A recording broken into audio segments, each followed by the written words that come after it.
ఓం శ్రీ మహాగణాధిపతయే నమో నమః. ధనుర్రాశి, ధనస్సు బృహస్పతి అధిపతి.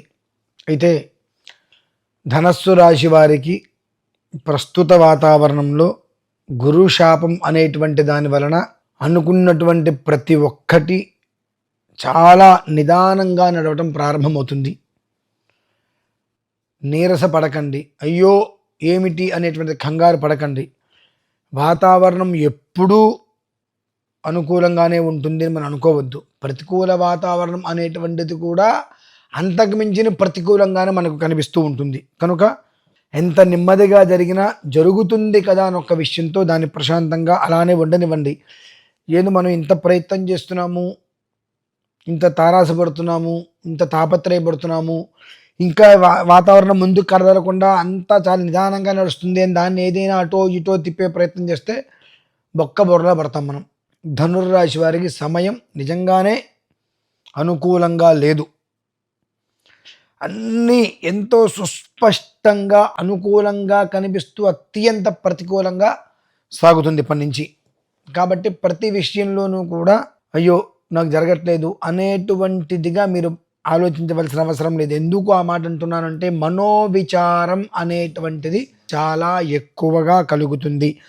ఆ మనోవిచారం ఎప్పుడైతే మనకు మన స్థాయి దాటి వెళ్తుందో ఆ స్థిమితం కోల్పోతే ఎలాంటి అఘాయిత్యాలకైనా మనం ఒడిగట్టేస్తాం. కనుక ఏమాత్రము కూడా మనస్సు అదుపు తప్పకుండా ఓకే జరిగింది. ఒక్కటే గుర్తుపెట్టుకోండి, తాబేలు చిన్నగా ప్రయాణం చేస్తూ ఉంటుంది, కుందేలు పరిగెత్తుకుంటూ వెళ్ళిపోతుంది. కుందేలు ఎంత పరిగెత్తాలో అంత దూరమే, కానీ తాబేలు అనేటువంటిది ఎక్కడికో దాని యొక్క ప్రయాణం. కనుక ప్రతి ఒక్కటి గమనించుకుంటూ అత్యంత జాగ్రత్తగా అడుగులో అడుగు వేసుకుంటూ వెనక ముందు ఆలోచించుకుంటూ వెళ్తే ఇవాళ అవ్వవలసిన పని 10 రోజులు లేటుగా అవుతుంది, కానీ నాకు ఇవాళ అవ్వాల్సిన పని ఇవాళే అవ్వాలనే ప్రయత్నం చేస్తే మొత్తం కొలాప్స్ అయి కూర్చున్నటువంటి స్థితి చాలా ఎక్కువగా ఉంది. కనుక ఈ యొక్క ధనస్సు రాశి వారు ఏమాత్రం అవకాశం ఉన్నా కదా అవకాశాన్ని వీరుని చూసుకొని విష్ణు సహస్రనామ పారాయణ వినటము చేసుకోవటము, లేదా విష్ణుమూర్తి స్వామివారిని ఏతా అసదన్ సుకృతస్య లోకేత విష్ణుపాహి, లేదంటే ఓం నమో నారాయణాయ, ఇది చాలా తేలిక అందరికీ కూడా.